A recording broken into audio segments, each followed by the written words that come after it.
Baik, Assalamualaikum warahmatullahi wabarakatuh. Salam sejahtera untuk kita semua dan shalom. Pertama-tama perkenalkan nama saya Berlingkar Melangi. Pada kesempatan kali ini saya akan memaparkan materi dari pendidikan Pancasila. Adapun materi yang akan saya bahas, yang pertama Pancasila dalam konteks sejarah perjuangan bangsa Indonesia. Yang kedua Pancasila dan dasar negara. Yang ketiga Pancasila dalam konteks ketatanegaraan Republik Indonesia. Dan keempat ada hak asasi manusia dalam Pancasila dan Undang-Undang 1945. Kemudian yang terakhir ada Pancasila sebagai sistem filsafat. Kita masuk pada materi pertama, yaitu Pancasila dalam konteks sejarah perjuangan bangsa Indonesia. Perumusan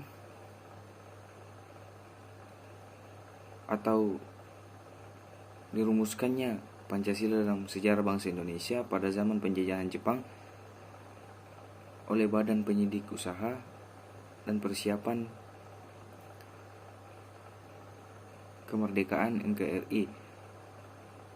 Yang pertama dirumuskan oleh Bapak Muhammad Yamin secara lisan dalam BPUPKI 29 Mei 1945. Kemudian ada rumusan Muhammad Yamin secara tertulis dalam BPUPKI 29 Mei 1945.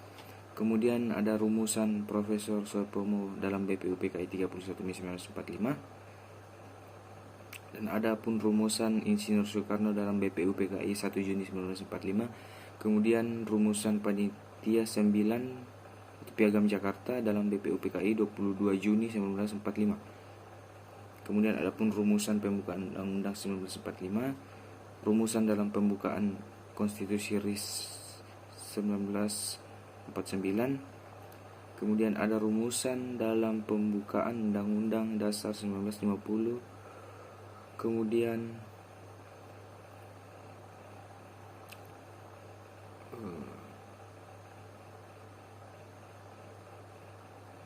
adapun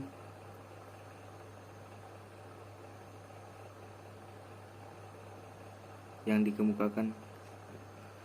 Kemudian ada pun masa kebangkitan nasional, yaitu masyarakat dulu bertransformasi menjadi bangsa Indonesia. Sebelum masa kebangkitan nasional, nilai Pancasila sudah tumbuh dalam masyarakat. Kemudian bangsa Indonesia yang religius atau mahir di beberapa pengobaran. Kemudian ada masa kebangkitan nasional sampai kemerdekaan Indonesia, yaitu pertama pelopor pergerakan kebangkitan nasional atau organisasi bebas kebudayaan yang dikatakan oleh Bapak Budi Utomo oleh Dr. Wahidin pada tahun 20 Mei 1945, Hari Kebangkitan Nasional. Kemudian ada Serikat Dagang Islam, kemudian 3 serangkai, yaitu Dowes Dr. Ciptomangun Kusumo dan Ki Hajar Dewantara. Kemudian ada Partai Nasional Indonesia, yaitu oleh Soekarno sendiri, ada Bung Hatta, kemudian ada Sartono, kemudian ada Bapak Margo Kusumo yang melahirkan Sumpah Pemuda. Kemudian dalam BPUPKI, dan yang ketiga ada masa setelah kemerdekaan. Adapun sumber historis, sosiologis, dan politis tentang Pancasila dalam Syarah Bangsa. Yang pertama sumber historis Pancasila, yaitu periode sebelum perumusan Pancasila atau sebelum disahkannya pada tanggal 18 Agustus 1945 oleh PPKI, nilainya sudah ada. Kemudian sumber sosiologis Pancasila, nilai adat istiadat, adat, kebudayaan dan religius atau masyarakat majemuk. Kemudian sumber politis Pancasila dalam ketatanegaraan Indonesia. Baik, kita masuk pada materi yang berikutnya, yaitu Pancasila dan dasar negara. Pertama, Pancasila sebagai dasar negara Indonesia. Pada hal ini keempat, Undang-Undang 1945 sebagai dasar yuridis tentang dasar negara Republik Indonesia. maka disusunlah kemerdekaan kebangsaan Indonesia itu dalam suatu undang-undang negara Indonesia yang terbentuk dalam susunan negara republik yang berkedaulatan rakyat dengan berdasarkan kepada ketuhanan yang Maha Esa, kemanusiaan yang adil dan beradab, persatuan Indonesia, dan kerakyatan yang dipimpin oleh hikmat kebijaksanaan dalam permusyawaratan perwakilan, serta dengan mewujudkan suatu keadilan sosial bagi seluruh rakyat Indonesia. Soekarno memperkenalkan Pancasila pada sidang BPUPKI. Pancasila, dasar negara-negara, tidak berdiri tanpa adanya dasar negara. Soekarno mengkonsepsikan dasar negara ke dalam dasar filsafat atau filosof Kronslok untuk menegaskan adanya filsafat negara dan hukum dasar, maka pemerintah mengeluarkan Pres 18 tahun 2008 tanggal Hari Konstitusi sebagai cita-cita proklamasi kemerdekaan 17 Agustus 1945. Kemudian yang berikutnya, perlunya Pancasila sebagai dasar negara Indonesia. Yang pertama, pentingnya Pancasila mengutamakan penyelenggaraan dalam nilai ketuhanan, kemanusiaan, persatuan atau nasionalisme, kerakyatan atau musyawarah, hikmat, kebijaksanaan. Yang berikut ada pentingnya Pancasila sebagai tertib hukum. Yang pertama, Pancasila atau dasar filsafat negara dan pandangan hidup. Kemudian di atas dasar negara, kemudian basis penyelenggaraan terutama hukum positif. Kemudian ada undang-undang sebagai basis berdirinya susunan pemerintahan dan seluruh peraturan hukum positif negara. Kemudian yang terakhir ada tujuan akhir atau tujuan bernegara. Kemudian yang berikut ada sumber historis, sosiologis, dan politis Pancasila sebagai dasar negara Indonesia. Yaitu yang pertama, sumber historis. Pancasila disepakati sebagai dasar negara oleh para pendiri bangsa karena memiliki nilai-nilai kehidupan yang paling baik. Kemudian ada sumber sosiologis. Pancasila atau hasil dari filosofis konsensus filsaf karena membahas menyepakati dasar filsafat negara dan politik konsensus dari berbagai golongan. Adapun sumber politis memiliki pengertian kekuasaan atau kerajaan Hindu-Buddha, kemudian kerajaan Islam, pengaruh agama Kristen dan Eropa, kemudian ada Hindia Belanda. Yang berikut dinamika dan tantangan sebagai dasar negara Indonesia. Yang pertama ada Pancasila atau kerangka dan pondasi berpikir. Apakah pembangunan nasional oleh pemerintah? Materi selanjutnya yaitu hak asasi manusia dalam Pancasila dan Undang-Undang 1945. Adapun pengertian dan istilah HAM, kemudian macam-macam HAM, kemudian syarat perkembangan HAM, kemudian hak asasi manusia dalam Pancasila, kemudian yang terakhir hak asasi manusia dalam Undang-Undang 1945. Kita masuk pada yang pertama yaitu pengertian dan istilah HAM.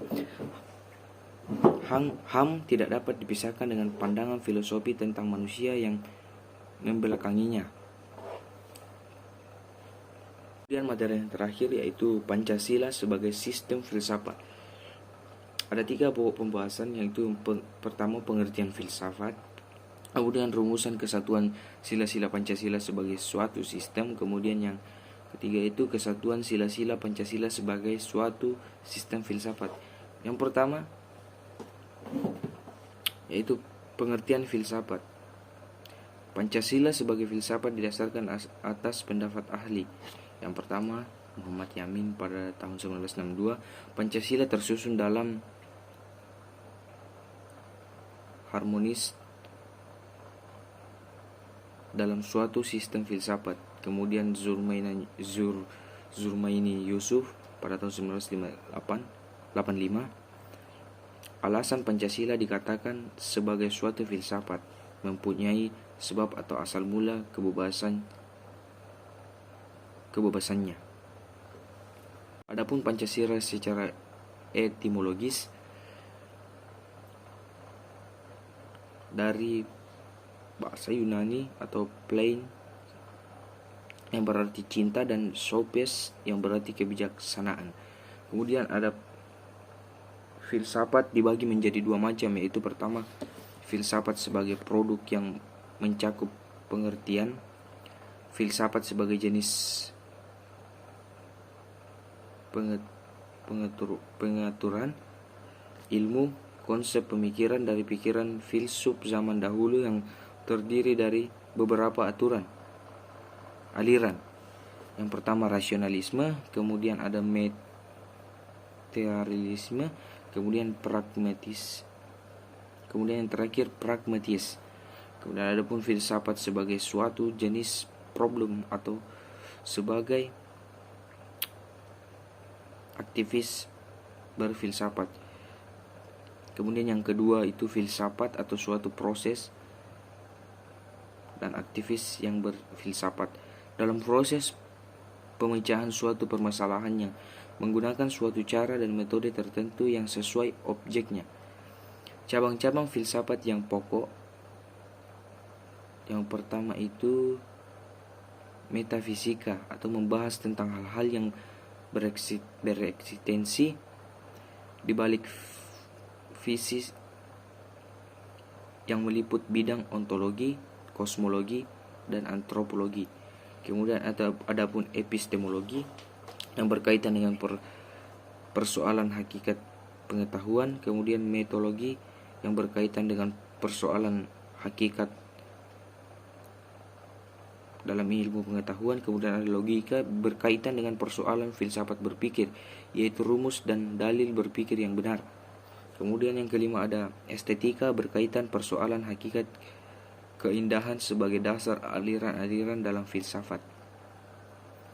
Kemudian yang kedua ada rumusan kesatuan sila-sila Pancasila sebagai suatu sistem.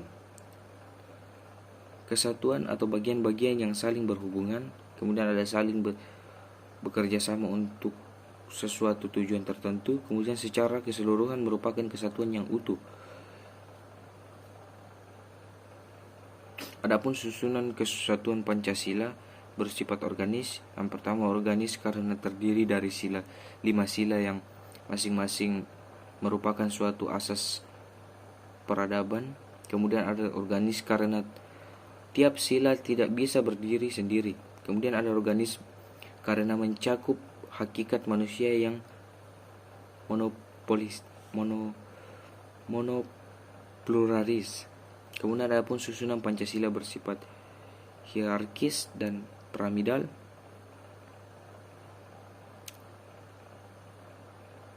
Dikatakan piramidal karena menunjukkan rangkaian tingkat dalam luasnya atau kuantitas dan isi sifatnya atau kualitas yang merupakan pengkhususan dari sila di depannya. Kemudian ada pun rumusan hubungan kesatuan sila-sila Pancasila yang saling mengisi dan mengkualifikasi.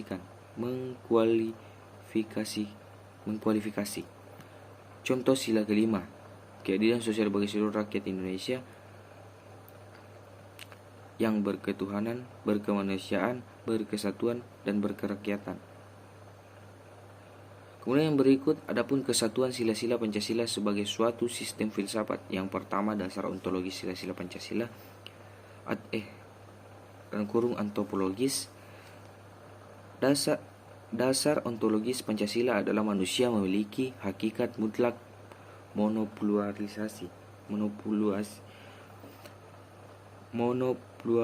monopluralis.